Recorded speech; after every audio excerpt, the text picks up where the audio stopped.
வாழ்வது நான் அல்ல, என்னில் கிறிஸ்துவே வாழ்கின்றார். வாழ்வது நான் அல்ல, என்னில் கிறிஸ்துவே வாழ்கின்றார்.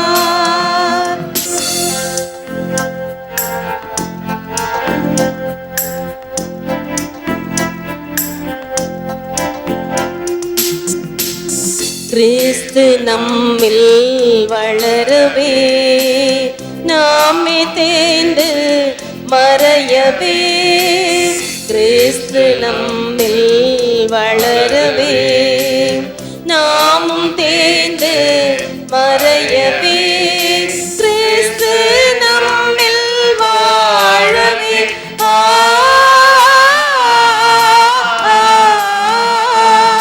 கிறிஸ்து நம்மில் வாழவே. நமக்கு பயமே இல்லையே, வாழ்வது நான் அல்ல, என்னில் கிறிஸ்துவே வாழ்கின்றார். வாழ்வது நான் அல்ல, என்னில் கிறிஸ்துவே வாழ்கின்றார்.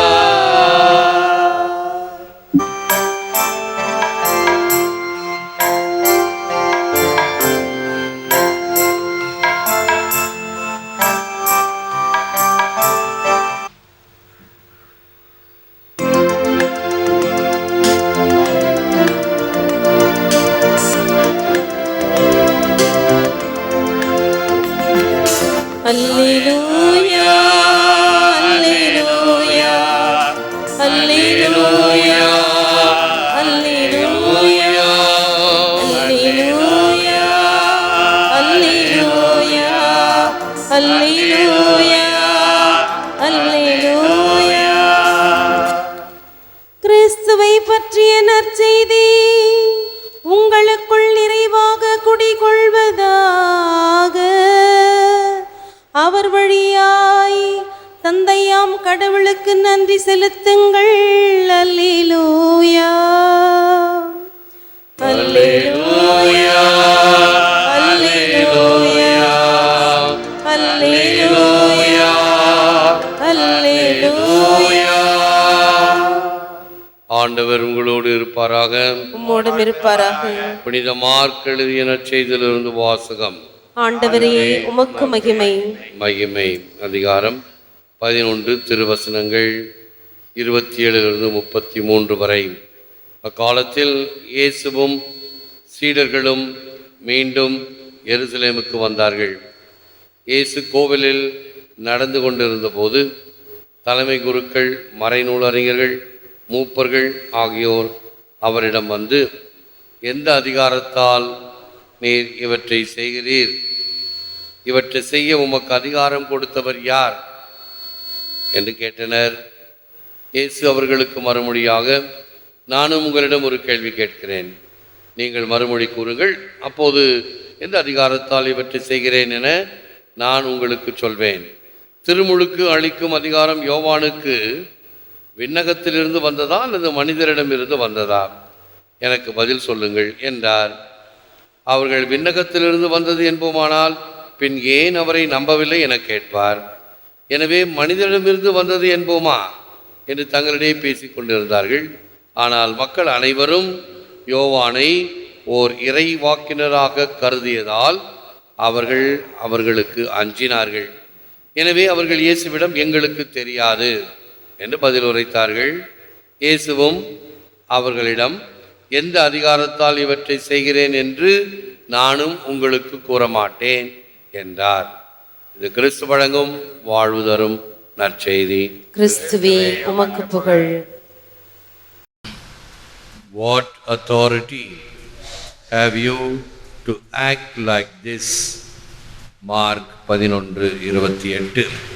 எந்த அதிகாரத்தால் நீர் இவற்றை செய்கிறீர்? இது கிறிஸ்து வழங்கும் வாழ்வு தரும் நற்செய்தி. கிறிஸ்துவே, உமக்கு புகழ். இயேசுவில் அன்பான சகோதர சகோதரிகளே, அன்பான தொலைக்காட்சி விசுவாசிகளே, all authority both in heaven and on earth has been given to me. மத்தேயு 28:18. விண்ணுலகிலும் மண்ணுலகிலும் அனைத்து அதிகாரமும் எனக்கு அருளப்பட்டு இருக்கிறது. பிலிப்பியருக்கு எழுதிய திரும்பும் 2ஆம் அதிகாரத்தில் புனித பவுலடியார் இவ்வாறு கூறுவார். அவர் இறைவனுக்கு உரிய மகிமையை, மகத்துவத்தை, வல்லமையை வலிந்து பற்றி கொண்டிருக்க வேண்டியதொன்றாக கருதாமல் அதை விடுத்து மண்ணகம் வந்து மனித தன்மை பூண்டு, அதுவும் அடிமையின் தன்மை பூண்டு சாவை ஏற்கும் அளவுக்கும், அதுவும் சிலுவை சாவையை ஏற்கும் அளவுக்கு கீழ்ப்படிந்தார்.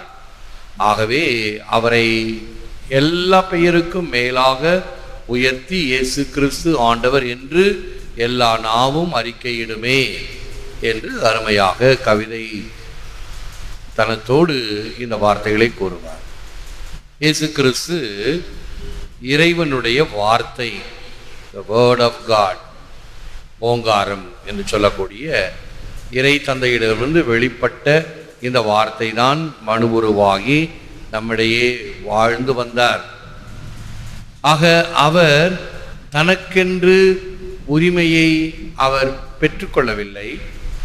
இறைவனிடமிருந்து அவர் பெற்றதினால் இறை தந்தையினுடைய வல்லமையினால் அவர் வாழ்ந்தால், இறை தந்தையினுடைய விருப்பத்தை நிறைவேற்றுவதே என் பணி என்பதையும் அவர் சொன்னதினால் விண்ணுலகிலும் மண்ணிலும் உயர்த்தப்பட்டிருக்கிறார். இந்த டிவி பார்க்கும் பொழுது, இந்த செய்திகள் மற்றவர்களை எல்லாம் பார்க்கும் பொழுது 2 கருத்துக்களை இன்றைய நற்செய்தியோடு தொடர்பு படுத்த முடியும். ஒன்று, ஒரு பொதுவாக ஒருவரை இந்த இடைத்தேர்தலில் நிறுத்துவது என்று ஒரு புதிய முயற்சி. அந்த முயற்சியை இந்த திமுகவிடம் போய் ஸ்டாலினிடம் கேட்கும் பொழுது அவர் என்ன சொல்வார்? என்னால் அதற்கு முடிவு சொல்ல முடியாது, நான் கட்சியின் தலைவர், ஆகவே சரி என்று உடனே அவர் சொல்லவில்லை. எல்லோரையும் கலந்து பேசி முடிவு சொல்லுகிறேன் என்னும் பொழுது அது கொஞ்சம் மகிழ்ச்சியாக இருந்தது. தானாக முடிவெடுக்க வேண்டிய ஒரு முடிவு இல்லாமல் எல்லோரையும் கலந்து பேசுவோமே. தனக்கு வயது இருக்கிறது, தான் தலைவர், தான் சொல்வதை யாரும் மிஞ்ச மாட்டார்கள், கேட்பார்கள் என்று தெரிந்திருந்தும் பிறரை கலந்து பேசுவது என்பது ஒரு பண்பு.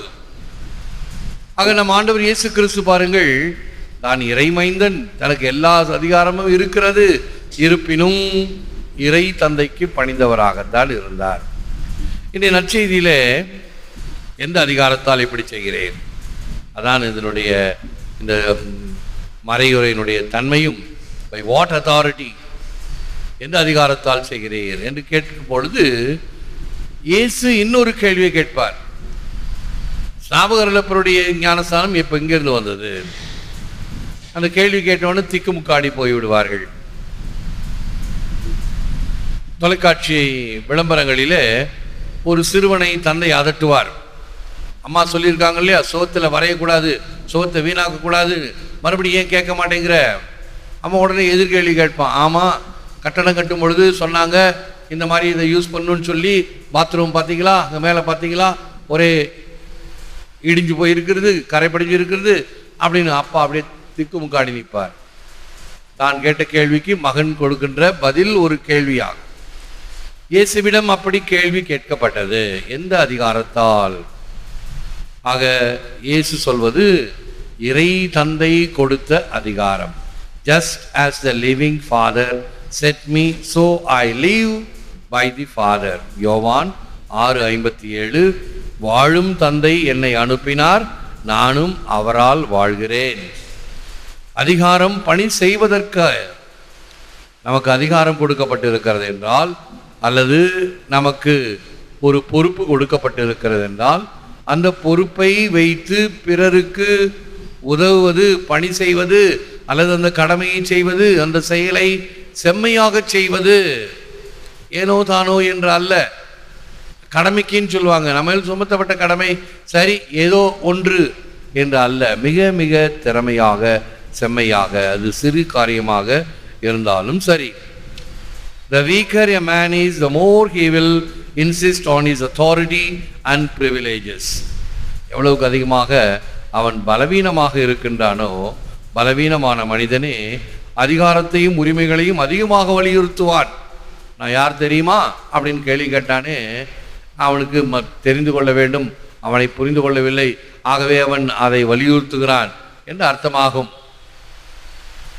ஆகவே இந்த அதிகாரம் என்பது, அதே போன்று பிறரிடமிருந்து மரியாதை என்பது தானாக வர வேண்டும், பெற்று வாங்குவது அல்ல, கேட்டு வாங்குவது அல்ல. They said, we do not know, because they had shut themselves up against him. The Lord did not open up to them because they did not know, they did not knock. For it had been said, knock and it will be open to you.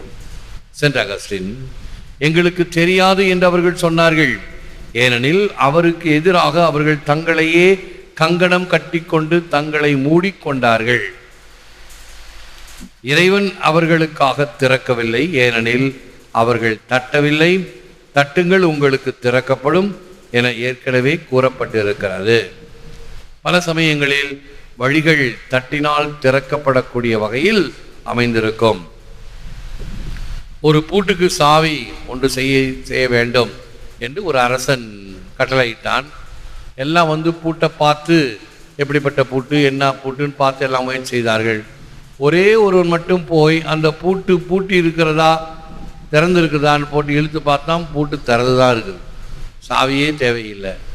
ஆகவே பல சமயங்களில் முயற்சி செய்யும் பொழுது அங்கே வழி கிடைக்கும், வழி திறந்திருக்கும் என்பதை உணர முடியும்.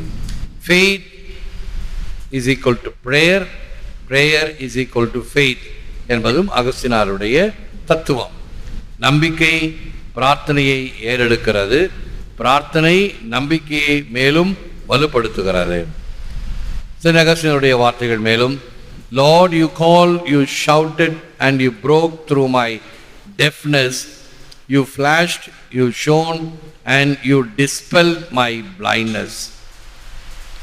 இறைவா, நீர் அழைத்தீர், நீரே குரல் எழுப்பினீர், நீரே கேளாமையை விடுவித்தீர், நீரே ஒளிரச் செய்தீர், என்னுடைய பார்வையின்மையை தடுத்தீர். இறைவன் இவைகளை செய்கின்றார். இத்தகைய மனநிலையில் நாம் செபிப்போம், முழந்தால் இருப்போம். May Mary help us to repent and obey Jesus, have our questions answered and exercise his authority in our lives. நாங்கள் இயேசுவுக்கு எதிராக செய்தவற்றுக்கு வருந்தவும் கீழ்ப்படியவும் மரியாயே துணை புரியும். எங்கள் பிரச்சனைகளை விடுவிக்கப்படவும் எங்களின் வாழ்க்கையில் அதிகாரம் செயலாற்றவும் துணை செய்யும். ஏற்று வரமருளும் இறைவா, காக்கும் கரங்களினால். ஆமென், ஆமென்.